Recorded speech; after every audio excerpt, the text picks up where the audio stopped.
Humanismo Digital, con Joan Clotet. Yo diría, Joan, que una buena vida depende de que cada uno cree su propia filosofía de vida personal, ¿no? Y si no haces un trabajo consciente, relevante, deliberado y consistente por entender y por definir cuál es tu filosofía de vida, qué quieres para ti, y después, además, como tú has dicho antes, te esfuerzas en llevarlo a la práctica, en llevarlo a la acción, te garantizo que estarás en manos del mainstream, de la corriente o de la cultura dominante. Y esa corriente te arrastra. Y esa corriente hoy es pues la búsqueda de los likes, ¿sabes? De la fama, del estatus, del dinero, de poder. Y en principio no hay nada negativo en ello, hasta que te das cuenta de cuál es el precio que puedes llegar a pagar persiguiendo esos objetivos que no son tuyos, que son de otro. En Humanismo Digital conversamos sobre la esencia y el valor de ser humanos en el centro de un presente y un futuro cada vez más digital. Un espacio donde hacernos preguntas, compartir reflexiones sobre talento, innovación, aprendizaje, futuro del trabajo, creatividad, emociones, ética o el poder de las buenas preguntas. Saludos a todos los fieles oyentes de Humanismo Digital. Hoy arranco con la sensación de haber dado una cierta vuelta al marcador. Y es que en este capítulo 71 converso con la primera persona con la que empezó este podcast en mayo de 2020. Hoy os presento de nuevo a Pablo Tobar, un buscador de experiencias y de sentido, como él mismo se presenta, y un reputado coach ejecutivo y experto en desarrollo de liderazgo que contribuye y que aporta desde su propósito y su experiencia a la prosperidad de las personas y los negocios. Pablo nos hablará en esta conversación y con la profundidad habitual a la que nos tiene acostumbrados sobre liderazgo, sobre retos, sobre cambio y especialmente sobre las claves para tener una buena vida, que desarrolla en su nuevo proyecto Escuela de Eudemonía. Pablo responde en esta conversación y con gran apertura a preguntas, confío que estimulantes para todos los que nos escucháis. Como Pablo nos dice, la mayor rebeldía hoy es atreverte a vivir una buena vida. Descubre su visión a este respecto en la conversación que mantuvimos recientemente. Hola Pablo, buenos días, buenas tardes. Hola, buenos días, Joan. Encantado de volver a verte. 3 años y pico después, ¿eh? Increíble. Increíble. Y además por pantalla, como digo siempre aquí, con la pantalla de por medio, porque la última vez que nos vimos fue en tu primer y mi primer podcast, junio 2020. O sea que no hemos vuelto a vernos presencialmente. Habrá que ponerle remedio al 3D. Sí. Yo he ido a Barcelona varias veces. Tú no has venido a ningún Alicante. A ver dónde lo hacemos. Es verdad. Bueno, pues que dicho sea de entrada que no puede pasar mucho más tiempo. Oye, Pablo, lo que ya sabes, es decir, encantado de que aceptaras y para quien nos escuche hoy, pues decir que eres un repetidor. Es decir, tu primer podcast, y mi primer podcast fue en junio de 2020, tú fuiste mi primer entrevistado y me hace mucha ilusión, como siempre, conversar contigo y tener esta segunda conversación que es la 71 del podcast, el 1 y el 71. Así que aquí muchas estamos gracias otra vez. por repetir conmigo, Joan. Fue un placer tener aquel primer episodio, aquel primer podcast de Humanismo Digital y me hace mucha ilusión volver a estar aquí. Genial, Pablo. Pues como alumno aventajado, la primera pregunta ya la conoces y ya la respondiste en su momento, pero ha pasado un tiempo, con lo cual a lo mejor también es interesante para quien te descubriera hace 3 años, pues saber quién eres, Pablo, a qué te dedicas ahora y qué te ha traído hasta este momento. Sí, la conozco vida. No solamente porque me la hiciste hace 3 años y medio, sino porque escucho el programa y es la que le haces a todos los invitados, ¿no?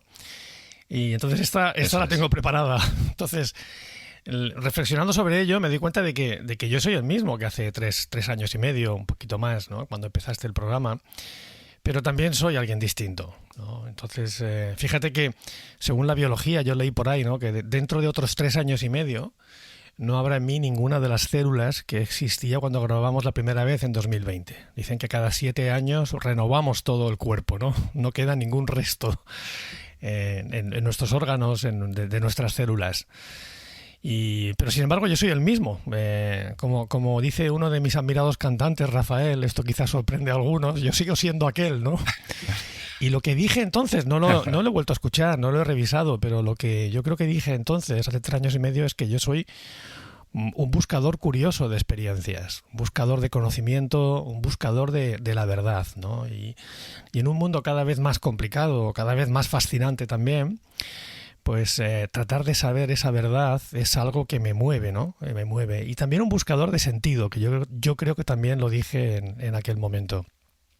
Quizá desde 2020, Joan, he tomado más conciencia de eso, de que necesito hacer cosas cada vez que me conecten más con el sentido, con la contribución a los demás, Joan, con cómo aportar a otros y cómo aportar a mí mismo también para que todos podamos vivir una mejor vida, ¿no? Y nada aporta tanta plenitud como una vida de entrega, como una vida al servicio de los demás.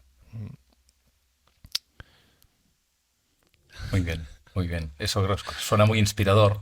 Y para quien te descubra hoy, además, porque además encaja con la siguiente pregunta que te quiero hacer, es tú trabajas en el ámbito del liderazgo como coach para directivos.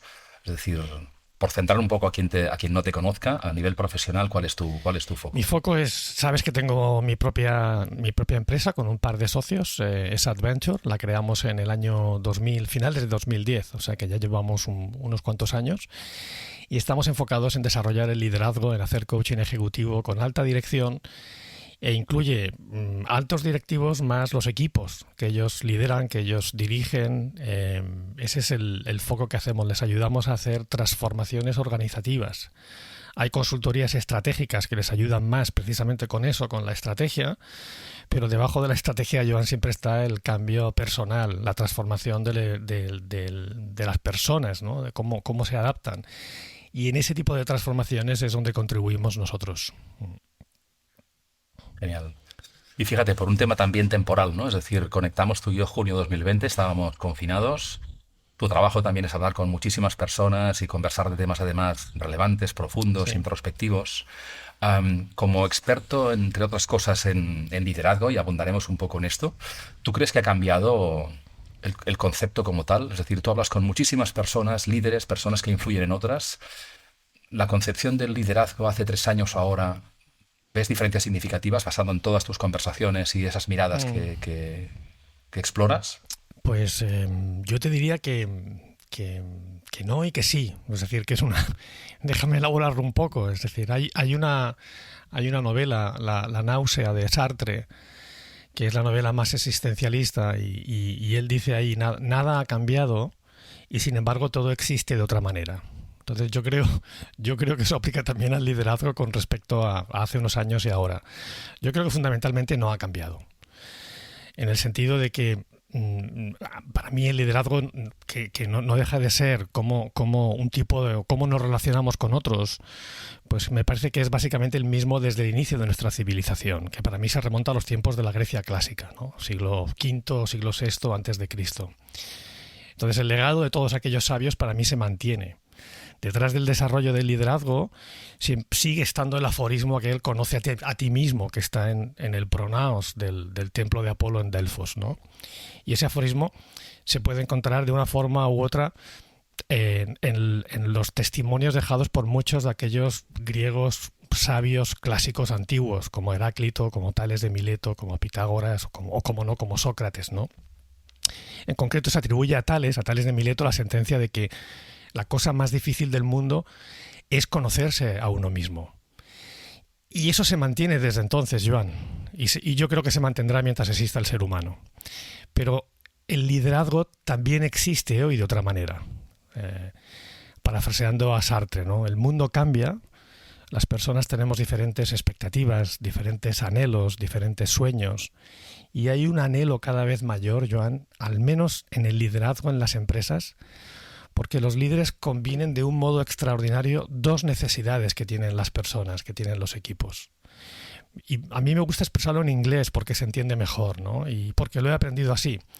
Y se trata de esa combinación de caring and daring, ¿no? Este último, el daring, es la valentía, ¿no? El atrevimiento y la determinación para querer conseguir resultados, para lograr resultados extraordinarios, que para eso están las empresas. Para avanzar, para alcanzar una mayor prosperidad para clientes, para accionistas, para empleados, pues para innovar, para cambiar el statu quo de un sector, de una industria. Y el caring Es el arte de hacer ese daring, pero de un modo que sea estimulante para la gente que te rodea. Es también el foco en las personas, para crear entornos de trabajo exigentes, pero a la vez motivadores, cuidando la sostenibilidad de los miembros de tu equipo, su nivel de energía, la satisfacción, promoviendo el crecimiento y el bienestar. Y esa integración de caring con el daring, para mí eso es algo nuevo, en el sentido de que nunca ha sido tan demandante o tan demandado por el talento más exigente que tenemos ahora en las empresas.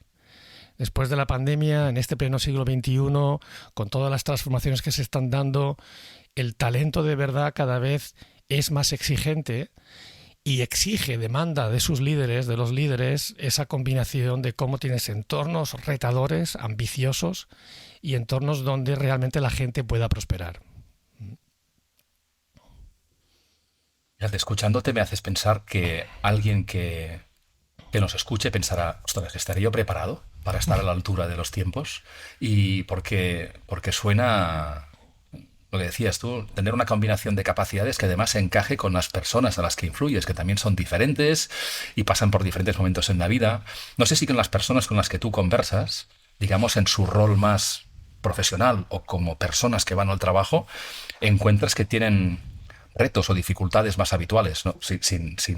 O sea, evidentemente no me digas ningún detalle porque como coach, digamos, te debes a una confidencialidad, pero ¿crees que las personas te ponen en la mesa, en la conversación, retos que se repiten o patrones o algo que tú identifiques, lo que más le cuesta al directivo para acercarse a ese conjunto de capacidades del liderazgo del siglo XXI? Sí, Joan, sin duda. Nuestros clientes principales son directivos, ¿no? Y directivas que tienen la máxima responsabilidad en sus empresas. Son los CEOs o son directores generales, presidentes. Y si hablamos de empresas muy grandes también pues pueden ser directivos responsables de una unidad de negocio o de una función, ¿no? Y retos comunes en ellos, hoy en día, hay varios. O sea, por un lado, el anhelo por trabajar con más coherencia con sus valores, ¿no? Cómo mantener más la integridad personal con lo que ellos consideran importante y no dejarse llevar por las presiones culturales, las presiones organizativas, las presiones del entorno. Entonces hay una pelea ahí por ser auténticos, ¿no? Son personas muy ambiciosas que quieren y necesitan conseguir resultados extraordinarios. Son todos high achievers. Y en el contexto actual de tanta presión, donde la organización, la gente, ¿no?, se siente vulnerable y frágil, es imprescindible para ellos desarrollar habilidades relacionales con sus equipos y en sus equipos, con el comité de dirección, con el equipo de dirección, habilidades que les permitan generar más confianza, más alineamiento, más colaboración, más trabajo en equipo. Ese es uno de los anhelos, ¿no? Hay otro reto para todos ellos que es de tensión, de presión, de tiempo, cómo manejar todas las demandas y exigencias en su vida profesional y también en la personal, cómo cuidar sus niveles de energía, cómo cuidar su forma física cada vez más, ¿no? Y la gestión del tiempo para poder llegar a todo lo que es importante, para poder tomar buenas decisiones estratégicas que afectan al negocio y a muchas personas, ¿no?, a muchas familias. Yo te diría que un tercero es más de proceso, ¿no?, más de cómo manejar las emociones, ¿no?, tanto las suyas como las de los demás. Entonces es cómo lidiar con los conflictos, con las discrepancias en el equipo de liderazgo, con la gestión del estrés, cómo lograr más resiliencia, cómo tener conversaciones difíciles haciendo frente a la exigencia emocional con la que lidian. Y en definitiva, para mí la palabra clave es cómo lograr más colaboración genuina en los equipos, en sus equipos y en el resto de la organización. Porque la velocidad a la que vamos hoy, Joan, y la presión por resultados extraordinarios, el trabajo además en remoto, el híbrido, todo ello son elementos que hacen que muchas personas claves en las empresas, yo no sé, tú también tienes experiencia, hacen que vayan cada vez más a la suya. Y hay más individualismo. Y la gente va a quitarse marrones, a sacar lo que les quema Y todo ello hace muy difícil la colaboración genuina de la que te he hablado, ¿no? Y en muchos casos esa necesidad de colaboración, a mí me pasa con comités de dirección, es vista como más carga de trabajo. Y si no se da esa colaboración y dejas que exista el individualismo y cada uno vaya a la suya, se generan grandes frustraciones y disfunciones en esos equipos. Entonces esos son todos retos comunes que hay hoy en los comités de dirección y en la alta dirección de las empresas. Y, bueno, puede que alguien se sorprenda escuchándote, porque claro, hablamos de liderazgo, que la primera reacción intuitiva es hacia los demás, y en cambio hablas de retos que tienen que ver con uno mismo, con una misma, bastante introspectivos, ¿no? Lo que decías, la referencia que decías al conocerse cada vez más a uno mismo, parece que es una de las claves, ¿no? Y se utiliza muchas veces esto de liderarse uno mismo, liderar la propia vida, que a veces yo creo que muchas personas ya cierran. Cuando escuchan esto, quizá por aversión, quizá porque no entienden. Entonces, aprovechando un poco que tenga un experto delante, ¿cómo puedes ayudar a que la gente entienda qué significa esto de liderarnos a nosotros mismos, liderar la propia vida? ¿Qué implica esto? Pues es una pregunta apasionante y compleja. Y yo recuerdo cuando hacía el programa donde no sé si nos conocimos tú y yo en ese programa, nos conocimos antes, pero bueno, lo hemos hecho muchas veces juntos, ¿no? En tu antiguo empleador, en Ferrovial. Pues antes incluso de Ferrovial, que yo lo hacía en Telefónica. Y recuerdo que compartíamos la máxima aquella de que el líder no lidera a nadie, se lidera a sí mismo. Y es a través de su ejemplo que uno lidera a los demás. Entonces, llevado al extremo, no existe nada más que el liderazgo de uno mismo. Y a partir de ahí, pues inspiramos y lideramos a otros, ¿no? Y de hecho, Joan, creo que no conoces bien mi nuevo proyecto, que es la Escuela de Eudemonía, la Escuela de Buena Vida. Sí conoces el podcast, pero el proyecto detrás.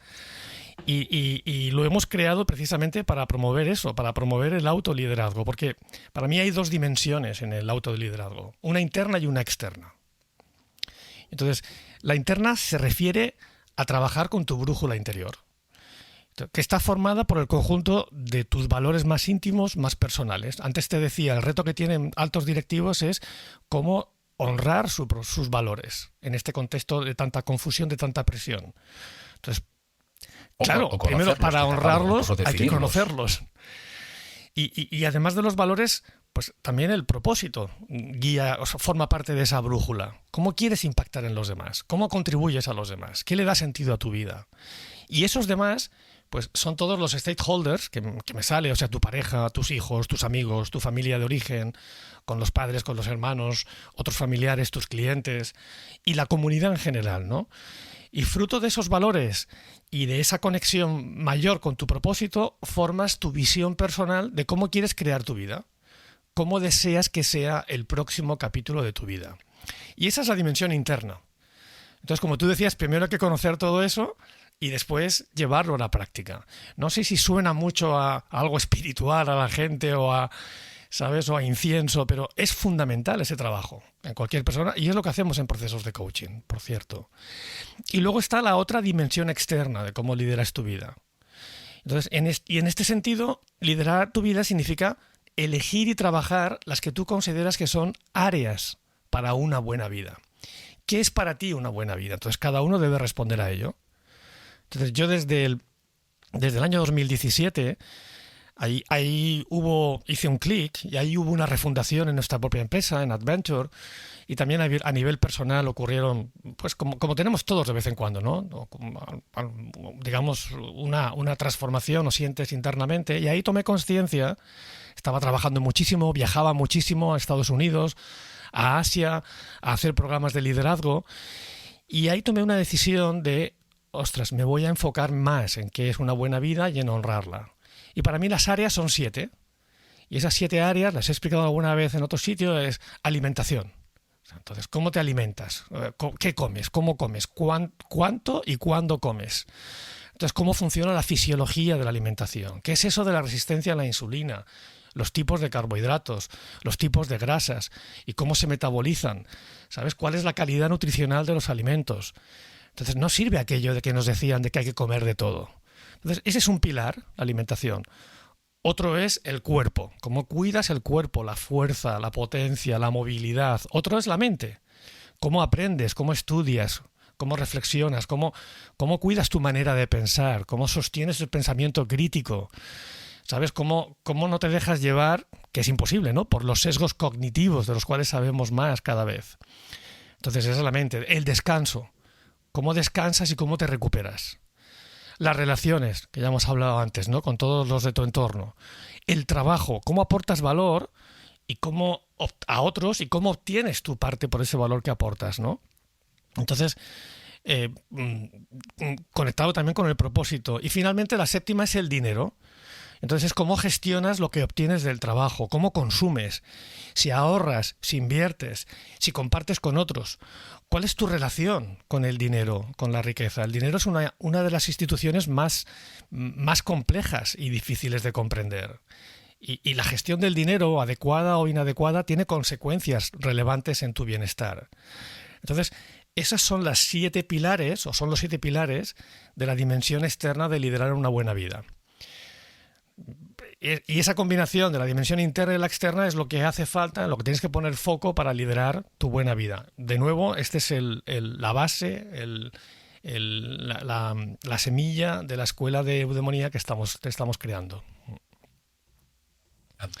Bueno, fantástico. Fíjate, te escuchaba cuando decías esos pilares, en el orden en que lo decías, y quizá el trabajo, el dinero, y pensaba, muchas personas, no es una crítica, es una mirada compartida quizá, ocupa gran parte de nuestra vida y asumimos ciertos sacrificios y ciertas repercusiones pues por el trabajo que nos permite ganar el dinero, que nos permite ganar las cosas que no sabemos muy bien si nos hacen feliz. Y luego nos desconectamos en una semana de desconexión, de mindfulness o haciendo deporte por quemar calorías. O sea, esa visión, digamos, más de, no sé si de pirámide de Maslow, pero de tener orden y alineación entre los diferentes aspectos y que todo esté en equilibrio, pues es todo un arte, ¿no? En la que a veces ni siquiera nos paramos a pensar, ¿no? Salvo cuando tenemos algún susto de claro, cualquier estamos tipo, en una ¿no? sociedad en que ha exacerbado el valor del trabajo y hemos construido nuestra identidad en torno a nuestro trabajo, a una profesión. Y eso no era así hace 200 años, o hace 300 años, o hace menos incluso. Entonces, si te obsesionas o si sin querer cargas en tu vida demasiado tiempo y esfuerzo en una de las áreas, me da igual cuál sea, eso tiene un coste de oportunidad o tiene un desgaste o tiene en otras áreas. Esta mañana he ido al gimnasio. Cuando estoy aquí en Campello, no estoy de viaje, pues a las 7:30 suelo ir al gimnasio, que hay una sesión. Y entonces he saludado a un compañero que hacía tiempo que no venía, él, que venía a la sesión de las 8:30. Y le digo, hace tiempo que no te veo, me alegro de verte. Y me dice, es que tengo mucho trabajo. Entonces yo he pensado, sí, yo también tengo mucho trabajo, he pensado para mí. Pero venir aquí es esencial, es básico. No, eso de sacrificar el cuidado del cuerpo y el cuidado de la mente, porque los dos están impactados por el ejercicio físico, porque sacrificarlo porque tienes mucho trabajo es pan para hoy y hambre para mañana. Total. Y incluso el descanso, cualquiera de ellos, ¿no? Y me gusta lo que dices, que a veces cuando ponemos el foco en un posible excesivo trabajo es como muy presentable, ¿no? Porque es ese... Y a veces alguien que está demasiado dedicado al deporte, imagínate a alguien que es vigoréxico o vigoréxica, y es un estilo de vida. Ya no veo a los amigos porque tengo que entrenar y hago 14 maratones al año. O sea, en cualquiera de los aspectos o soy un nutricionista radical, en la que no puedo ni ver comida no sana cerca de mí. O sea, no tener un equilibrio adecuado de cada área, vas a pagar un precio en la otra. Y ser suficientemente consciente también del impacto que tiene no es sencillo. Yo creo que esa parada en boxes... A ver, escuchar a las personas que te quieren también ayuda, ¿eh? Que las que te ven y te dicen lo que piensan de verdad también ayuda, ¿eh? Porque eso también creo que nos cuesta, ¿no? No sé cuál es el nivel de conciencia que tú percibes en tus clientes respecto a cómo están, ¿sabes? Su punto de partida en esas áreas, ¿eh? Esta es otra, que digas, no, tengo un problema aquí, trabajo demasiado y a lo mejor si exploras de manera un poco más amplia, pues a lo mejor ese es el síntoma y no es la causa, no lo sé. Así es. No lo sé. Tú decías, escuchar a los que te quieren siempre es importante, ¿eh? Y también es mantener siempre el sentido crítico de realmente qué es lo que deseas para ti.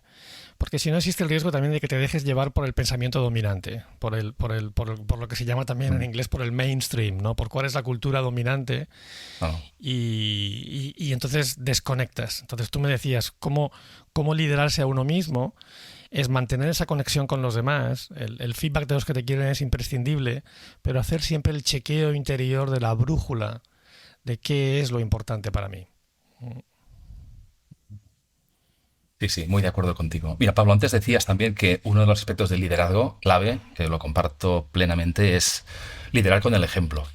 Entonces, déjame hacerte una pregunta un poco más personal, si te apetece contestarla, y es, ¿cuál es el mayor reto que has afrontado tú en tu vida y cómo hizo evolucionar tu autoliderazgo? Es decir, en la propia gestión del liderazgo de tu vida, en la de Pablo, sí mismo con retrospectiva, ¿cuál ha sido ese reto que quieras compartir y que influyó en el Pablo que Bueno, soy? esta es hasta ahora la pregunta más difícil. Y, y el mayor reto que yo he afrontado en mi vida, y que de hecho sigo afrontando, ¿no? No se ha pasado, es la paternidad frustrada con mis 2 hijos mayores. Yo tengo 3 hijos, 2 son de un primer matrimonio. Y bueno, la historia daría para un episodio completo, Joan, ¿no? En alguna otra entrevista ya he hablado de ello. Y por ejemplo, si alguien tiene interés, pues hay un podcast de un programa que se llama Más Dividendos, y en el episodio 62 hice 2 con ellos, y en el 62, el primero, ahí lo explico con más detalle. Pero básicamente se trata de que por circunstancias de la vida, cuando mis 2 hijos mayores eran muy pequeños, tenían 3 y 2 años, se fueron a vivir con su madre a otro país, ¿no? Y en ese momento empieza un proceso de alienación parental que daña nuestro vínculo. Entonces, incluidos retirados incumplimientos del régimen de visitas, que con el tiempo acaban con mis hijos rechazando la relación conmigo. Me excluyen de sus vidas. Obviamente ellos eran menores y no solo no son responsables de ello, sino que son víctimas de la situación.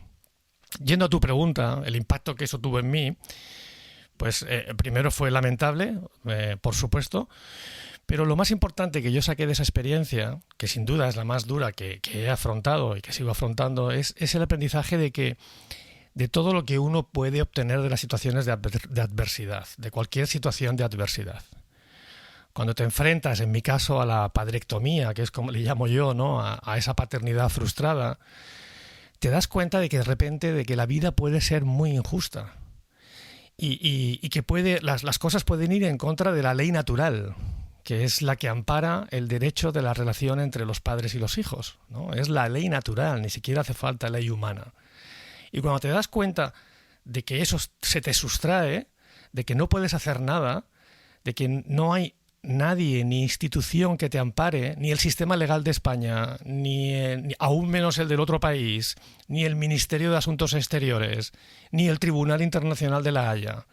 Cuando nadie puede hacer nada por ti y por corregir esa situación, pues puedes llegar a hundirte, a deslizarte hasta un lugar muy oscuro y un lugar en el que puedes estar durante muchos años. Y puedes acabar arruinándote la vida o incluso llegando a la situación de querer perder la vida y suicidarte, ¿no? He conocido, lamentablemente, hace muchos años ya, todo tipo de casos. Pero si tienes suerte, si tienes apoyo y ciertos recursos, puedes llegar a salir de esa noche oscura siendo mejor persona. Entonces yo la verdad es que he tenido mucha suerte y la adversidad, esa situación en particular, creo que con el tiempo ha tenido en mí un impacto muy positivo. Por ejemplo, creo que soy menos arrogante de lo que era antes, más humilde, acepto mejor cómo vienen las cosas sin pretender cambiarlas. También me ha hecho más compasivo con respecto al sufrimiento de otros. Me emociono mucho más, además, con determinadas películas. No sé si también es cosas de la edad, ¿sabes? Pero sin duda también más abierto en mis relaciones personales y francamente creo que me ha hecho una persona más fuerte, ¿no? Entonces, sin duda, esa desgracia también ha sido para mí la mayor oportunidad de aprendizaje y crecimiento que he tenido en mi vida. Y esto, Joan, por el trabajo que tengo, lo he podido ver en muchísimos clientes y en muchísimas otras personas. Entonces es la utilidad de la adversidad. No es que qué bien que me llega algo desagradable y de hecho lo estábamos hablando tú y yo antes de empezar off the record también con algún caso, ¿no? Entonces es cómo la adversidad puede realmente ser una oportunidad de crecimiento personal, de desarrollo personal. Totalmente. Bueno, primero, gracias por la apertura y por compartirlo. Yo conocía, lógicamente, la historia, porque nos conocemos hace años. Y tengo que decir también que no solamente tiene efecto positivo en ti, lo tienen los demás, porque el hecho de que tú compartas esto en los foros en que lo hacen, pues también da un ejemplo clarísimo de vulnerabilidad, de que nos pasan cosas y lo que hacemos con lo que nos pasa, por duro que parezca, pues es lo que marca la diferencia. Y realmente yo he visto el efecto que tiene pues cuando alguien comparte algo duro que le ha pasado, porque te da la credibilidad en primera persona de que cuando hablamos, conectando con lo que decíamos antes, ¿no? Liderar la vida suena muy bien, pero luego la gente te dice, nos pasan cosas a nivel personal, profesional, salud, pareja, hijos, nos ocurren cosas, ¿no? Y las herramientas que tengamos en esos momentos para interpretarlo y para buscar apoyo, para tomar decisiones, marcan la diferencia. Fíjate, antes decías tú pues que para liderar tu propia vida ya nos has dado pistas, ¿no? En tu escuela de eudemonía, pues esos 7 pilares básicos, ¿no? ¿Cómo haces tú para cuidarte en la vida? ¿Y cómo saber si vas bien? Es decir, ¿cómo sabes? ¿Tienes algún tipo de métrica? Es decir, ¿cómo haces tú para...? Ya sabemos que vas al gimnasio. Por cierto, sé que también te cuidas porque recuerdo hace unos años que me dijiste, como decías ahora, no es que estuvieras feliz por tener una celiaquía, pero a raíz de la celiaquía también te cuidas mucho más.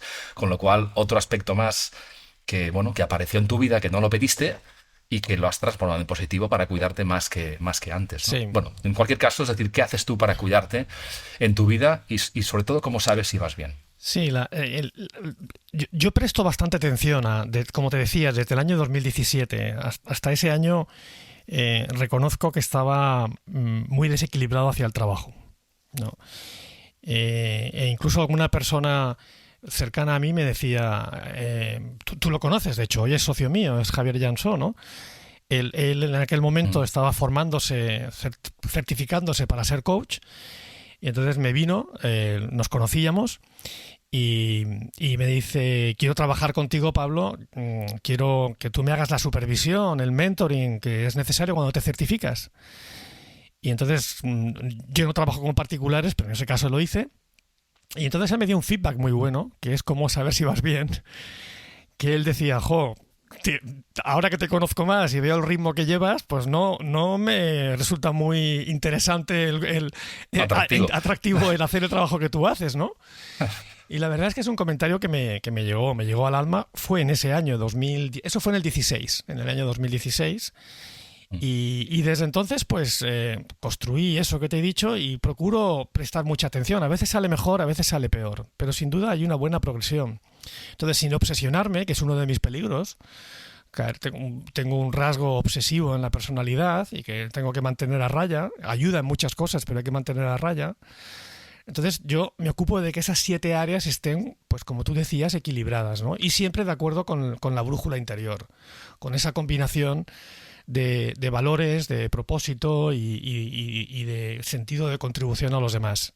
Sabes que yo he hecho muchas veces ese programa, algunas de ellas contigo, y lo sigo manteniendo activo constantemente, el chequeo de esa brújula interior, ¿no? Lo más interesante es cómo saber si vas bien, lo que tú has dicho, porque es fácil caer en la complacencia, ¿no? Y lo mejor es el feedback. Entonces yo recibo muchísimo feedback. Entonces hay que escuchar el feedback del cuerpo, de tu estado de salud, de indicadores fisiológicos. Yo lo registro. Yo tengo este reloj que ves aquí y otra pulsera, una pulsera que llevo. Y son sistemas que me dan feedback pues del descanso, del sueño, del impacto de la alimentación, del ejercicio. Registro tanto como puedo, ¿no? Pero también es el feedback de otras personas. Entonces, constantemente recibimos feedback de nuestro entorno, de mejor o de peor calidad.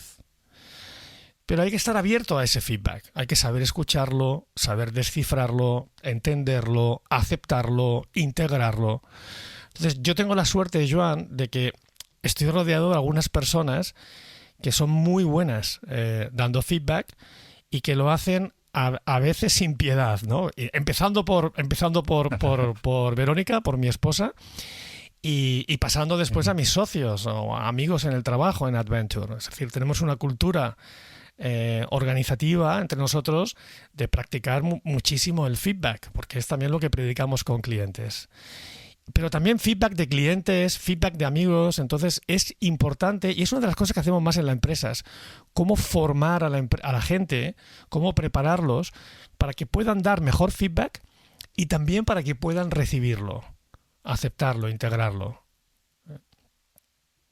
Eso me parece buenísimo y además hay que ir a por él, Sí. hay que ir a buscarlo, porque primero te permite seleccionar qué personas pues te interesa que te den ese feedback porque te conocen o porque son muy distintas a ti o por lo que tú decidas, pero hay que ir a por ello porque yo creo que ahí la decisión es si queremos o no Exacto. queremos saber. Es decir, si decidimos saber, pues a partir de aquí lo hacemos bien, pues podemos tener algo de información para tener Claro. oportunidad de Mira, hacer algo con ello. Pero muchas personas prefieren fíjate, no Joan, saber, cuando yo ¿sabes? empecé con mi podcast, con Eudemonía, 2 años después que tú, Mm, uno de los regalos ujú. que recibí fue un correo tuyo extenso dándome Mm, feedback sobre cómo veías el podcast, sobre la música, sí, sí. sobre cómo se escuchaba, sobre los textos o sobre cómo yo hablaba. Recuerdo, y fue uno de los grandes regalazos que recibí entonces y vino de ti, o sea que tú lo practicas. Mm, mm. No, pues te lo agradezco. Y además fue un feedback que no me Exacto. pediste, porque esto también tiene su protocolo. Con lo cual pensé, lo hice con mano izquierda, pero sí, pensé, bueno, primero por nuestra relación y me sentí conectado a decir, oye, hay cosas que a lo mejor nadie le dice. La gente te aplaude, te reconoce, te agradece el esfuerzo, pero hay pequeñas o grandes cosas que si no te las dicen a tiempo, pues no las sabes. Y luego tú decides Pues si te hay sirven que o no, tener ¿no? gente como Genial. tú alrededor, Pues Joan. bueno, te lo agradezco. Te lo agradezco. Mira, hemos hablado un poco también de temas más personales, pero tú hablas cada día con personas en las que ves cambios, en las que tu Sí. trabajo también implica en que hagan cambios. Y una vez más, sin que nos digas nada que una persona muy inteligente sea capaz de atar cabos, algún caso de un cambio que te impactara especialmente. Es decir, en estos años de profesión has tenido conversaciones con muchísimas personas que han tomado o no decisiones que han tenido un impacto significativo en su vida. ¿Algún caso o algo que te gustaría compartir que no te resonara Pues especialmente? la verdad es que hay muchos, constantemente, Joan. Esa es una de las mayores satisfacciones de mi trabajo. Entonces he visto transformaciones increíbles en muchísimas personas. Montones de clientes que, inspirados por el trabajo que hemos hecho con ellos, reconocen haber encontrado un nuevo sentido a su vida o un nuevo camino mucho más satisfactorio o que han aprendido a relacionarse con los demás desde otro lugar, de un lugar más positivo, más sano, más auténtico y con más plenitud, ¿no? Entonces tengo muchos ejemplos, tanto de tu antiguo empleador, como decía, de Ferrovial. Recuerdo, bueno, empezando por ti, no quiero personalizar, empezando por ti, que tomaste también la decisión de dejar el trabajo por cuenta ajena como directivo en el grupo, en Ferrovial, y empezaste tu nueva aventura, ¿no? Pero también recuerdo muchos, por no sacarte los colores otra vez, en Telefónica. Recuerdo personas de Brasil, o de Alemania o del Reino Unido. Recuerdo un tal Thomas que era de la República Checa, gente con la que he mantenido contacto precisamente porque me han agradecido o me han contado, me han explicado las transformaciones vividas en su vida, ¿no? Pero tengo un caso de hace muy poco, uno en concreto. Y te voy a dar el nombre porque es una persona a la que entrevisté para mi podcast hace pocas semanas. Una mujer increíble. Aún no lo he publicado. No sé si cuando salga este ya estará publicado. Lo tengo ahí pendiente. Pero ella se llama Marta Rodríguez Cogollos. Y Marta tiene un hijo maravilloso que se llama Jorge, que tiene un grado avanzado de autismo. Hoy Jorge tiene 20 y pocos años. Y cuando Jorge recibió su diagnóstico, que era muy, muy pequeñito, por suerte, pues hará unos 20 años, la vida de Marta cambió 180 grados. Entonces dejó su trabajo, de hecho fue medio invitada a dejarlo, su matrimonio se rompió, hubo muchas amistades que le dieron la espalda, que se alejaron, y sufrió mil penurias, algunas que ni siquiera puedo explicarte aquí, también se alargaría demasiado o no lo haría sin su autorización, ¿no? Pues bien, Marta acabó creando un centro que se llama Gatea, que hoy es referencia nacional e internacional en la atención al autismo. Ella no es profesional, ella estudió administración de empresas. Y es un centro donde atienden tanto a los chicos y chicas que lo padecen como a las familias. Y Marta me ha enseñado, o me mostró sin duda, que además de ser una mujer muy vital, optimista, sensible, muy capaz y con una vida con más plenitud y con más conciencia que la que tenía antes de que le llegara Jorge, Además, ella también me decía, Joan, dice, no es que yo sea una mujer feliz por el autismo de Jorge, sino que soy una mujer feliz con un hijo autista. Entonces es una de las personas que grabé con ella en diciembre, hace unas semanas, y es una de las personas que más me ha emocionado y más me ha tocado durante los últimos tiempos, de esas conversaciones que te inspiran y que te invitan a seguir con el camino de transformación. Ya lo escucharás. Qué bueno, qué bueno. No, sin duda, sin duda. No, como dices tú, es un privilegio además porque haces un tipo de trabajo que te da acceso a esto. Y me haces pensar, escuchando el testimonio de Marta, pues que una frase que habrás escuchado también, ¿no? Que no sabemos de qué estamos, hasta qué punto estamos preparados para algo hasta que no haya otra alternativa que demostrarlo, ¿no? Algún reto en la vida personal, profesional que nos empuja hacia, no sé si la mejor versión, porque esto hay personas que no le genera rechazo esta frase, pero a ese potencial que está dentro y que no aflora, pues porque está adormecido o porque no ha habido la motivación suficiente. Los casos como estos ponen nombre y apellidos a esa. Yo recomiendo mucho. No sé si has visto La Sociedad de la Nieve, la última película de Bayona. Sí, la vi hace un par de viernes y me encantó. O sea, y la historia la conocía. Sí. Yo conocí, vi a Parrado, a Fernando Parrado, en una conferencia en Madrid en el año 2004, 2005, cuando se hacían aquellas grandes conferencias de Expo Management, se llamaba aquello, y ahí lo conocí. Y ahí leí su libro también, y conozco la historia también porque mi mujer es uruguaya, entonces hay una cierta vínculo y relación, y yo recomiendo a la gente que vea La Sociedad de la Nieve. Porque más allá de la gesta, se ve precisamente eso que tú acabas de decir, ¿no? No somos conscientes de la capacidad increíble que tenemos dentro de cada uno de nosotros. A mí eso me ha reconciliado con la vida y mi trabajo me ha permitido realmente integrar eso, ser muy consciente de eso. Y, Joan, eso es una bendición. Es una bendición. Totalmente. Y fíjate que son personas muy jóvenes, eran chicos y chicas, deportistas, más chicos, en el equipo de rugby el más conocido, que realmente pues no escogieron evidentemente perderse en medio de la montaña y eran gente joven y que estaba en forma, pero desde luego no estaban preparados ni para ser los mejores supervivientes. Demostraron que sí, pero realmente son situación absolutamente extrema desde un punto de vista físico, psicológico y sin más preparación previa que la vida y lo que la vida te ha traído hasta tus 19, 20, 21 años. Eran chicos muy jóvenes, sorprendente. Y no es una producción de Hollywood. Sí. Está hecha por un director español, rodada ahí en Sierra Nevada, en gran parte, y es una historia real. Muy, muy recomendable. Sí, totalmente de acuerdo. Mira, Pablo, hemos comentado en esta conversación, ha salido esta palabra varias veces, y es una palabra potente que es la conciencia, ¿no? Ser conscientes de... porque la puerta al cambio siempre es anticipar, ¿no? Ver esa necesidad, esa oportunidad, querer o saber verlo, ¿no? Entonces, ¿cómo recomiendas tú desarrollar o ampliar esa conciencia? ¿Qué te permite, no ya a ti o a mí, que estamos quizá más abiertos o más cercanos a estos temas, a una persona que nos escuche? ¿Qué le podrías sugerir para que sea más consciente de sus oportunidades, de su situación? ¿Cómo se entrena la conciencia? Cuando a mí me pregunta alguien de cómo desarrollar la conciencia, que es algo que hacemos nosotros, ¿no? Nos atrevemos a hacerlo, me viene a la mente uno de mis maestros, que tú conoces además, que es Bill Torbert. Tuviste la oportunidad de conocerlo en 2016 aquí en Campello. ¿Te acuerdas? ¿No? Pues sí, Bill, claro. Sí. Es una de las referencias mundiales en lo que es el desarrollo de conciencia en adultos. Es decir, si se cuentan con los dedos de la mano los expertos que hay en el mundo, Bill es uno de ellos. Pues yo tuve la oportunidad, paseando un día por el castillo de Santa Bárbara, aquí en Alicante, con Bill, que creo que fue en el año 2015, antes de que viniera a hacer aquel entrenamiento en el que tú participaste. Creo que un año antes, o 1 o 2 años, vino a Alicante y compartió conmigo una perla. Y Bill me dijo, y es lo que yo recomiendo a quien nos escuche, me dijo: Pablo, una de las limitaciones más importantes que tenéis los coaches o los consultores hoy en día, es que sois muchos los que trabajáis de modo independiente. Sois personas que valoráis la autonomía, la libertad, el ir a la vuestra.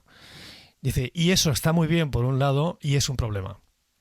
Y me dijo, porque el modo más eficaz de seguir avanzando en el desarrollo de conciencia de mejorar tu sistema operativo, tu lógica de acción, es involucrándote en proyectos de vida compartidos con otras personas. Proyectos donde te la juegues con otros, donde las cosas no dependan de ti, ¿no? Donde tengas que co-crear con otros.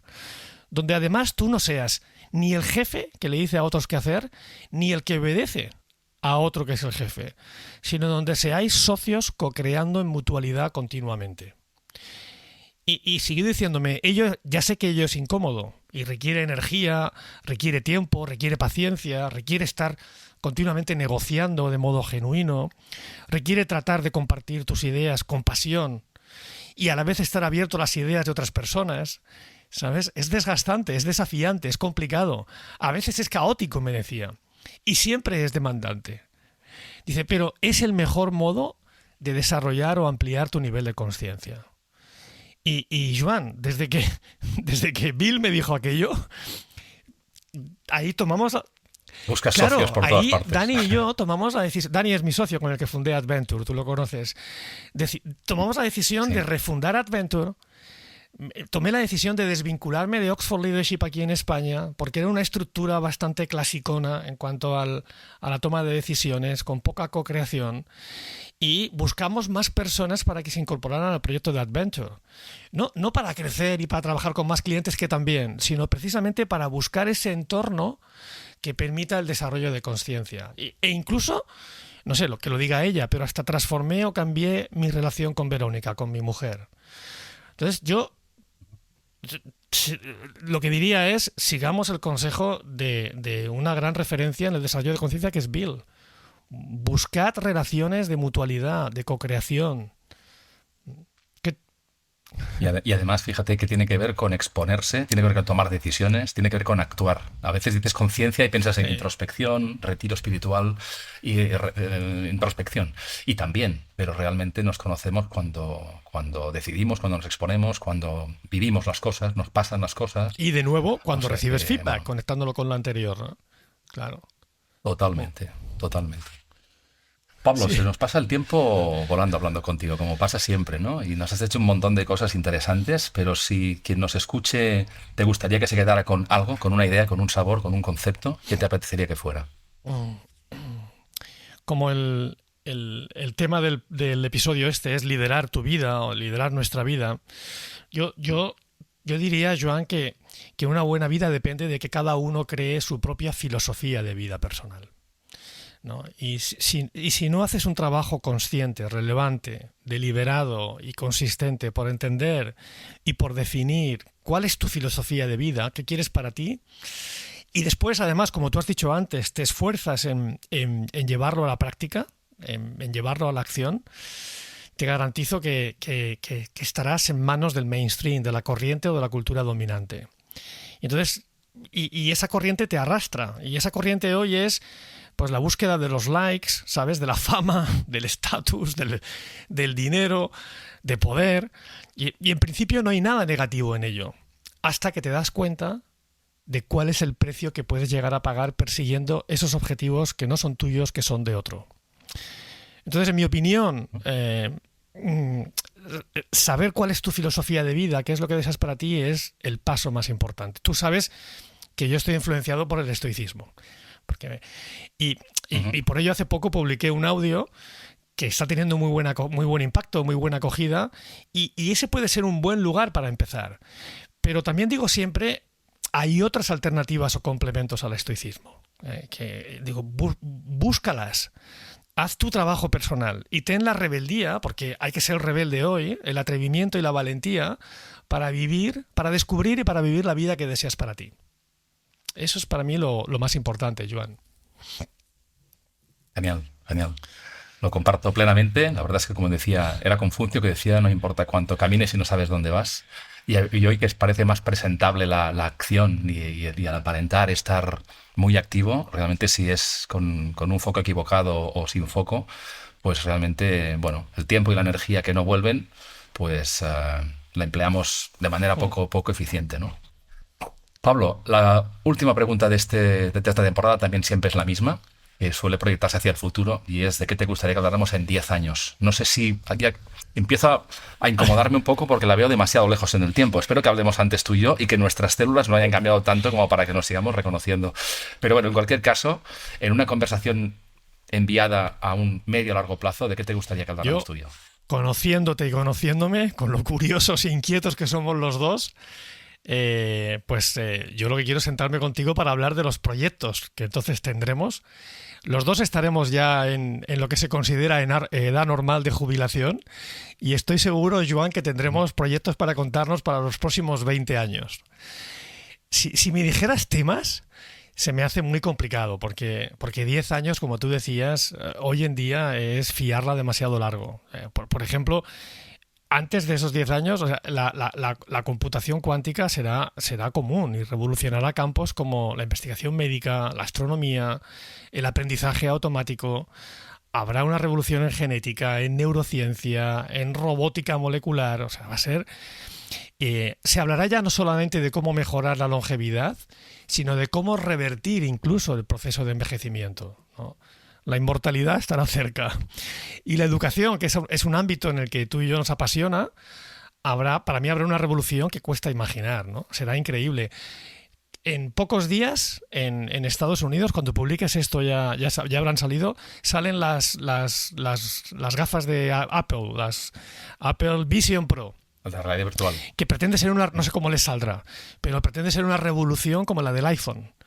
Pero para mí, lo que eso significa es que con ese bicho, o con los que tendremos dentro de 10 años, pues tú y yo, tú desde Barcelona, yo desde Alicante, podremos reunirnos como cuando nos veíamos y trabajábamos juntos hace años en el Escorial, en la Universidad Corporativa de Ferrovial. Uh-huh. O sea, habrá un tipo de realidad digital que será muy similar al estar en contacto presencialmente, ¿no? Pero vamos, yo espero verte antes de 10 años, hablar contigo, incluso en el podcast, no solamente ya entre nosotros dos, y en 10 años que sigamos compartiendo con el mismo entusiasmo que tenemos ahora, Joan, proyectos para los próximos 20 años como mínimo. Genial, genial. Brindo por ello, y hemos de cuidarnos también y tener equilibrio en nuestras vidas para que lleguemos a esos X años y sigamos con esta energía positiva que siempre me resuena cuando hablo contigo. Ha sido un placer una vez más, Pablo, conversar, escucharte.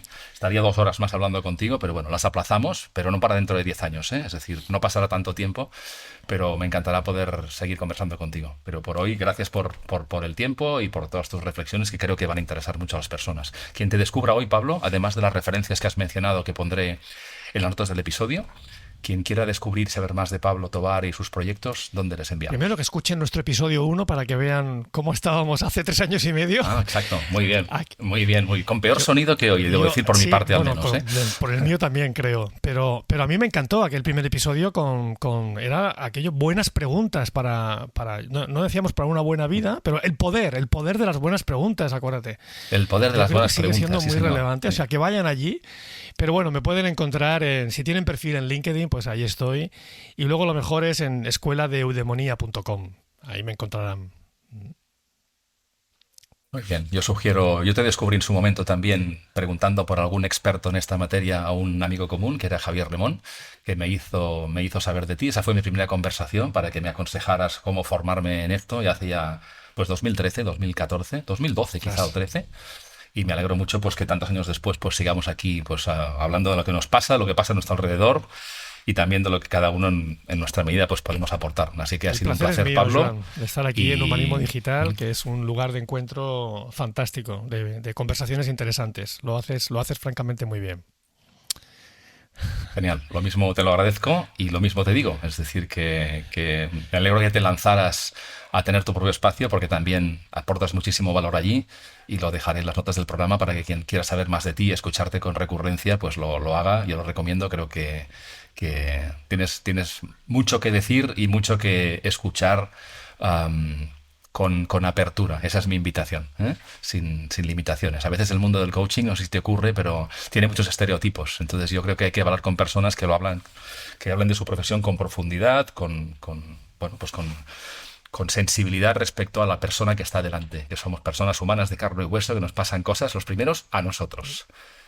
Y creo que eso también queda muy claro hoy, que la vulnerabilidad es la puerta abierta al cambio.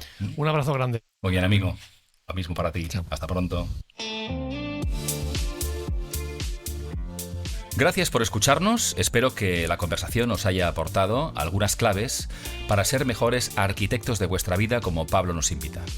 Si pensáis que este episodio puede ser de valor a más personas, os agradeceré que lo compartáis en vuestras redes.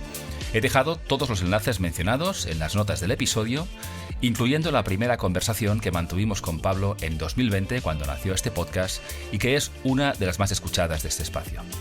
Os invito también a visitar mi casa digital, joanclotet.com, donde procuro aportar también contenidos de valor.